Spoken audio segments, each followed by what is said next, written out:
economy from collapse. He criticized former Vice President Atiku Abubakar over his recent statement that he would restore fuel subsidy if elected. President Tinubu insists the proposal to restore subsidy is a demonstration of serious ignorance on governance and the economy. ADC presidential candidates have challenged the federal government to account for the revenues and savings from subsidy removal. Figures he claims could approach 30 trillion naira. One of my opponents now say he will go back to subsidy. That is demonstration of a serious ignorance on governance and economy. Before I came here, 27 states are unable to pay salaries.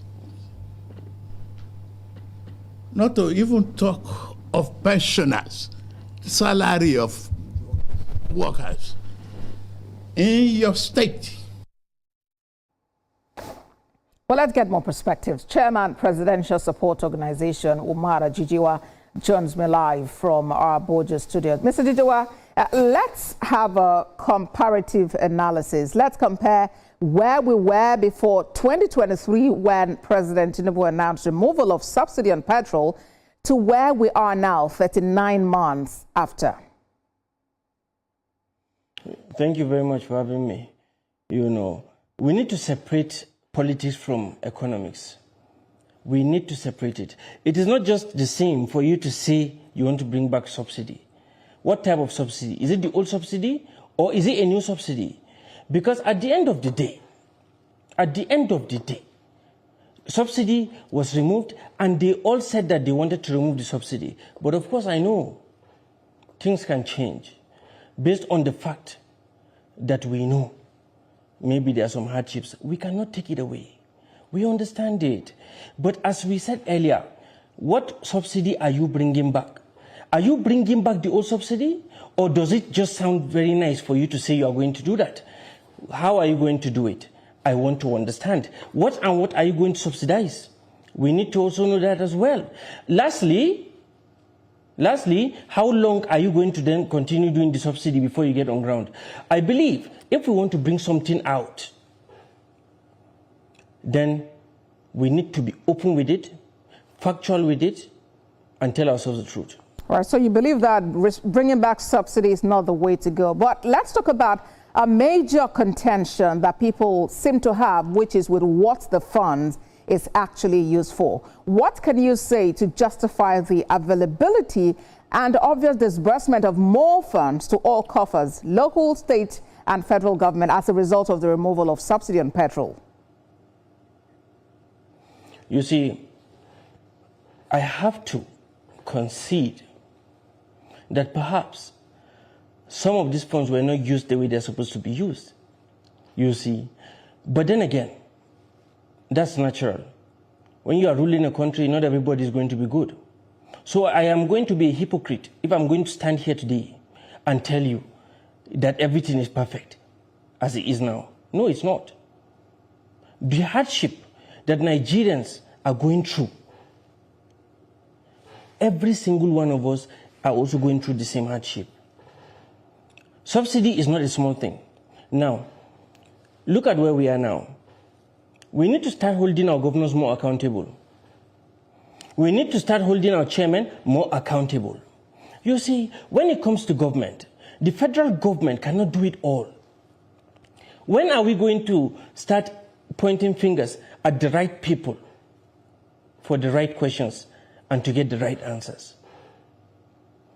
The only thing that we know now is that governors are getting funds. They are paying salaries. They don't need to hustle for loans. If you remember some years ago, the best job of a governor is to be flying up and down trying to get to borrow money for his state. That was what they were doing before. Are they doing that now? No. They can do it. They can pay their salaries, which is the minimum basic that at least you should be able to catch up to. Even if you are not at 100.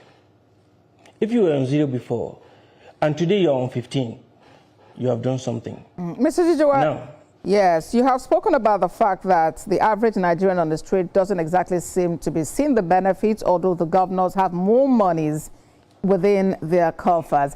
If we take a look at other countries, I mean, some countries out there that have undergone this kind of process that we are going through, there would usually be some level of intervention by government. But what kinds of intervention should we expect, or is there already that perhaps people are not privy to? We have to start educating Nigerians about the responsibilities of everybody that has an office in this country. A governor, what is he supposed to do? Nigerians need to know. A president, what is he supposed to do? Nigerians should know. A DG, what is he supposed to do? A chairman of a local government, what is he supposed to do? A councillor, what is he supposed to do? We need to start educating Nigerians about the roles and responsibilities of all these offices, so that we can then be able to identify. That's why I'm being very careful. And I'm trying to say, that's why we can identify where to hold responsible in order to reduce some of the hardship that we are all facing. We are all facing this. It's not easy for anybody now. But the president has said it. This thing is going to pull us out. You see, I am a very, very young person. I'm just starting politics in life, you know. And they are at the tail end. All of them are at the tail end, to be honest. So for me, since the president is saying, well, we are going to go through hardship now, so that tomorrow it will be better. I guess for me, being this young, I'm going to be the main beneficiary there. You know, that means that we are going to enjoy ourselves in the future. We are not going to walk into the same kind of issue that we're having now. You know, so for me, even on a selfish level, to be honest with you, I am very, very happy about it. All right. Because at least we wouldn't have to deal with some of these issues. All right, Mr. Jijiwa. Not just me, I'm talking about the youths. I hear you, Mr. Jijiwa. I was actually asking about, what interventions government can do to help assuage the situation. But thank you so much for your time, Chairman, Presidential Support Organization, Umar Jijiwa. Thank you very much. Thank you. When TVC News at 10 returns, Governor Babagana Zulum meets families of students abducted from Musa and last